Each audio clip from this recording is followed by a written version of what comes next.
and welcome to Ready STEM Go, where we talk about some of the big STEM questions floating around with our QT researchers, students and alumni. My name is Nicola and I'm a final year Science and Communication student here at QUT. We're here today at the Clinical Simulation Centre at our Kelvin Grove campus. QUT would like to acknowledge the Turrbal and Yagara as the First Nations owners of the land on which QUT now stands, and pay our respects to their elders, laws, customs and creation spirits. We recognise that these places have always been places of teaching, research and learning. With me today is Jack Powers. Jack is a PhD student in the School of Mathematical Sciences at QUT who completed his Bachelor of Mathematics with an Operations Research major and a Data Science minor in 2020. Math skills has enabled Jack to work as a consultant in healthcare, mining and sport. Jack's current research at QUT is looking at how mathematics can be used to make Australian public elective surgery waiting lists more equitable and transparent. So in today's conversation, we'll explore the question, can mathematics revolutionise healthcare and help save lives? So welcome, Jack. Great, Nicola. Thank you for having me. Awesome. So let's go back in time to where it all started. What made you choose to study mathematics at university? Well, I think it all started back in high school, where I had a really great math teacher who really inspired me to pursue maths after high school. So he showed me how brilliant math was and all the problems it could solve just at high school. So because of that, I always had an affiliation towards math. So what is your postgraduate research all about? So my research is all about elective surgery waiting lists and how we can use mathematics to fix the elective surgery problem. So right now in Australia, elective surgery waiting lists are longer than ever. Since March 2020, the percentage of patients waiting over a year for surgery has almost tripled. So fundamentally, this is a mathematical problem. So my research looks at how we can take patient data and use a mathematical formula to better prioritize these patients. So first of all, that involves collecting data about patients, and then we use mathematical algorithms to weight the importance of procedures, and then we finally chuck it into a mathematical formula and into a simulation model so we can predict how these patients can progress in their priority over time on the waiting list. Yeah, so I saw in your research the concept of a dynamic priority scoring system. Could you simplify the idea for someone new to mathematics and tell us how does it differ to the current system?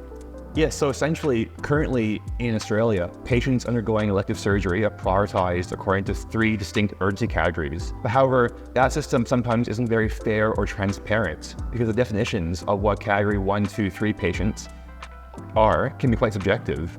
So what we propose is a dynamic priority scoring system. So first of all, this comprises of several key components. So the first, essentially all it is a mathematical formula.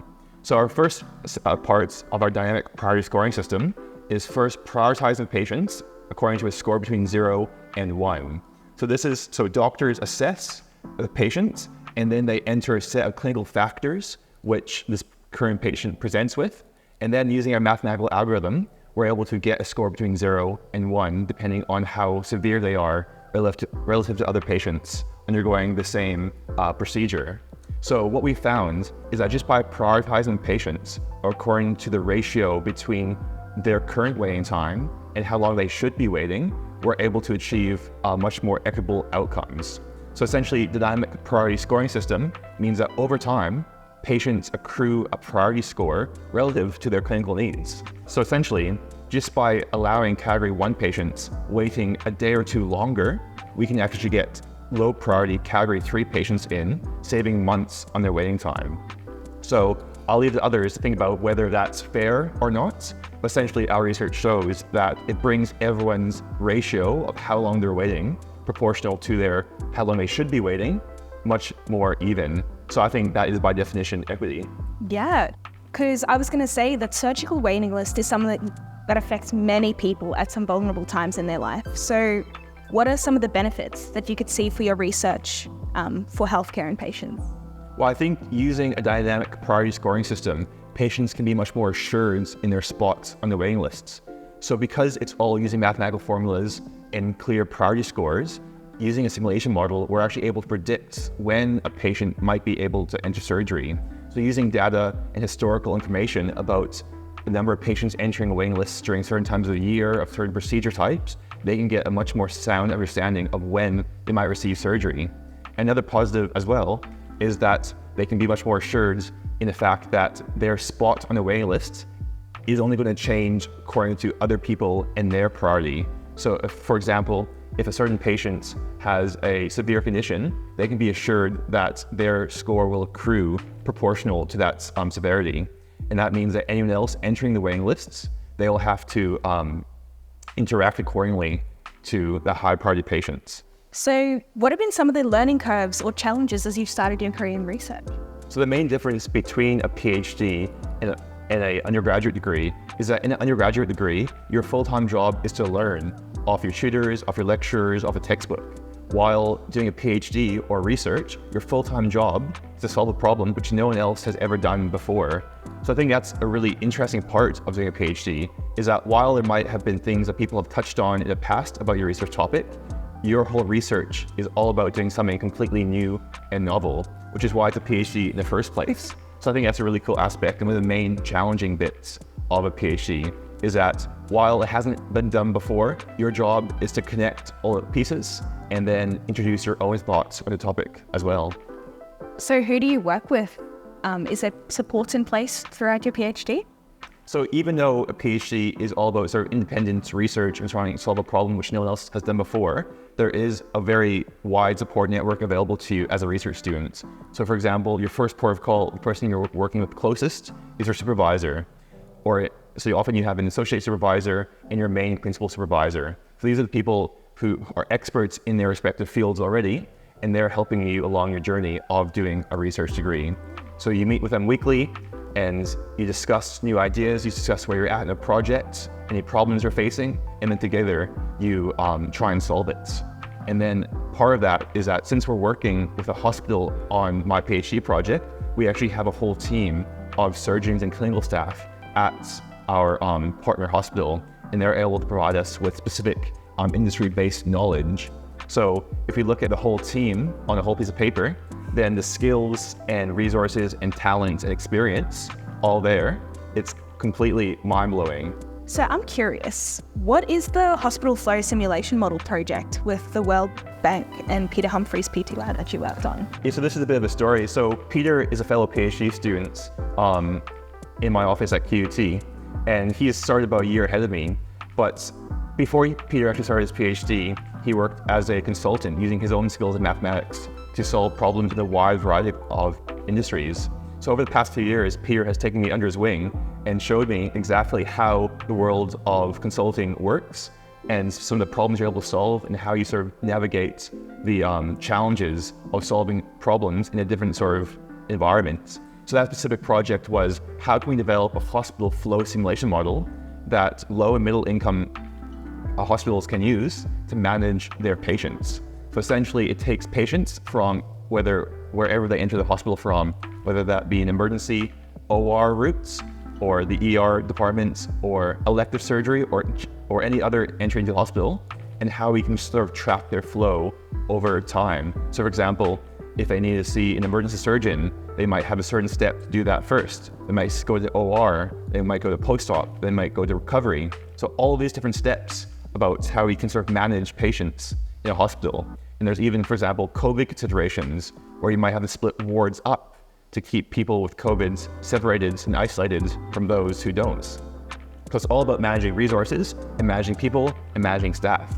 So everything goes into the simulation model, and we hope that low and middle income hospitals can actually use this to optimize their resources and potentially save more lives. Yeah. So what are some misconceptions or myths that you can bust about maths careers? So I think the biggest one is that you have to be a genius to pursue maths at university. So for me, I think doing a maths degree at university is no different in terms of difficulty about doing any other degree at university.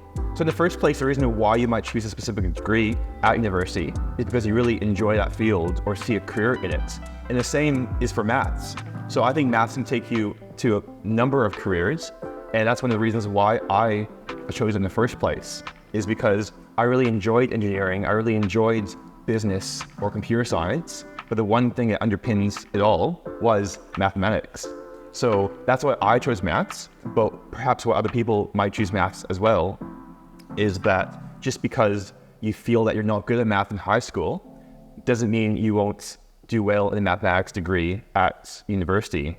So in high school, you're learning about why math exists, how it can be used. You're learning just fundamental formulas, about index laws, even just the key building blocks about math. But sometimes that's, understandably, might not be very fun. While comparing that to university, it's all about problem solving and how you can actually apply all the building blocks you've learned in high school and combine them together in different ways, adding some more knowledge on top of that, and actually seeing how it can be used in the real world. So what advice would you give to incoming university students who, like you, like maths, but are unsure of their potential career path? Well, I think just go for it. Because what I found is that I think mathematics is actually a degree that gives you the most amount of career options. Because just like the reason why I chose math in the first place, just everything fundamentally is underpinned by math. Any industry, any business or any problem has a quite large mathematical aspect to it. Cool. And thinking back to high school Jack, what would he have wanted to know about maths careers? I think just the amount of math careers there are in the world is the number one thing. So I think, but the main thing, or the interesting thing about maths careers is that they're often hidden. So there's no such career title, or very few career titles, called mathematician.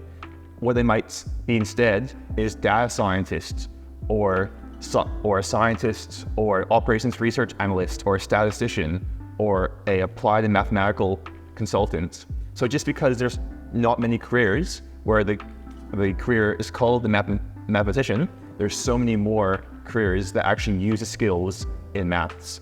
And even general consulting or analysts all require mathematical skills and abilities.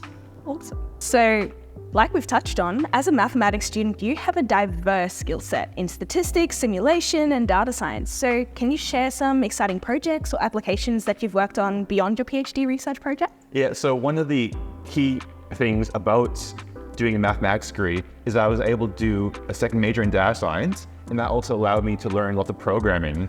So over the past few years, I've done some projects in the health sectors, in mining sectors, in the sports sector, and all combining mathematics and programming to get an outcome. So one of my latest projects was, so outside of university, I'm a football referee, and as part of that, we often have these fitness tests that we do each year. And to do them, it all corresponds to an audio file. So it's like a beat test essentially, where you have all these beat tests but different times, different variants and whatnot. So to practice those before the big test day, you might have to go down to a field and get a big speaker.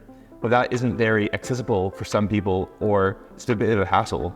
I learned how to program a watch app for Garmin watches. So that watch app is able to run and facilitate the tests using all the certain timings we need for those tests. And I've heard that watch app's actually quite popular. What, 1,200 users? I think last time I checked, it's about 1,200 users all around the world. And that's why I chose football refereeing fitness as one of my first coding projects, is that there's all these projects in your own. So for example, if you're really into a certain hobby or sports, then you are directly linked with maybe a problem in that sport. So you're the best person to go about solving that problem. So I think by combining programming and your own domain-specific knowledge about your hobby or sport, you're the best place to solve it. So on that vein, what can students do right now to help start their maths careers? Well, I think learning programming is as easy as going on YouTube and looking at programming tutorials. There's a whole number of very high quality videos on all sorts of projects and all sorts of languages that's ready to give you a head start. And on that, I think building a portfolio about some of the projects you've done is a really useful tool to show exactly what you're capable of. And these problems and projects in your portfolio, they don't have to solve anything big. They can just be to solve a certain small problem you might have in your life or at your work. What are some of the skills that you found really useful besides programming? Well, I think programming is definitely a fundamental skill because that's often how you actually implement a potential solution. But I think mathematical thinking and problem solving is a big one. So my specific field of math is called operations research. in operations research is all about optimization of real-world processes.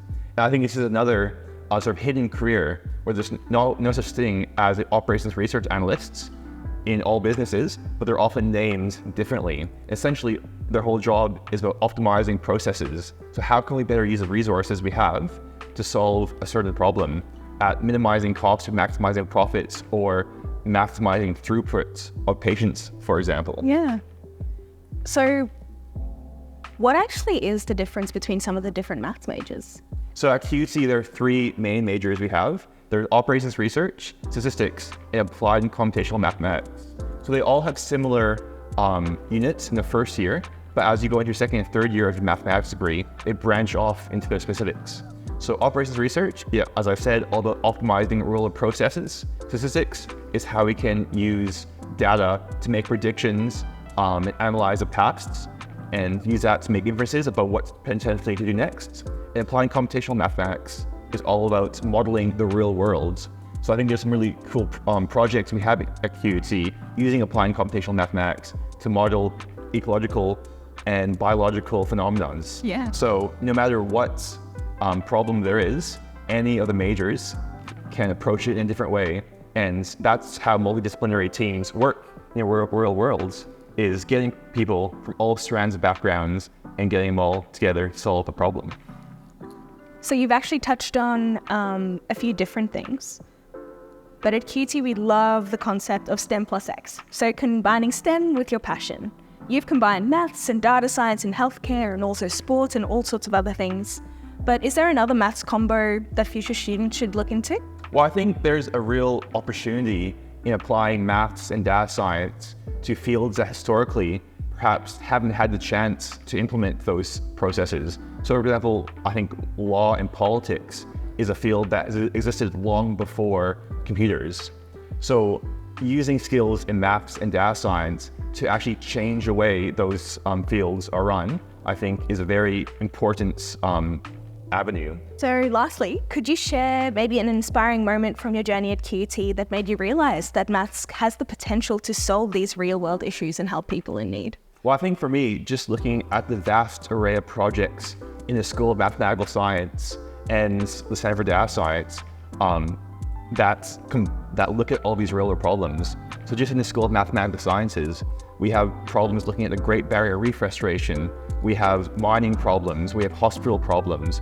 We also have biological problems, so cancer modeling and cell research, and then ecological problems, so modeling wildlife populations, then looking at stats about a whole broad range of things. So I think for me, looking at all those projects just shows how applicable maths is in the real world. And that's just all projects in the academic sense. Just looking out at how maths is used in industry and how it's actually used to solve business problems, I think is really inspiring. And definitely anyone who sees that, I think, would definitely be inspired to pursue mathematics. Well, thank you so much, Jack, for your time today. I've learned so much about maths and all its amazing applications. And for those of you watching at home, tune in to our next episode of Ready STEM Go.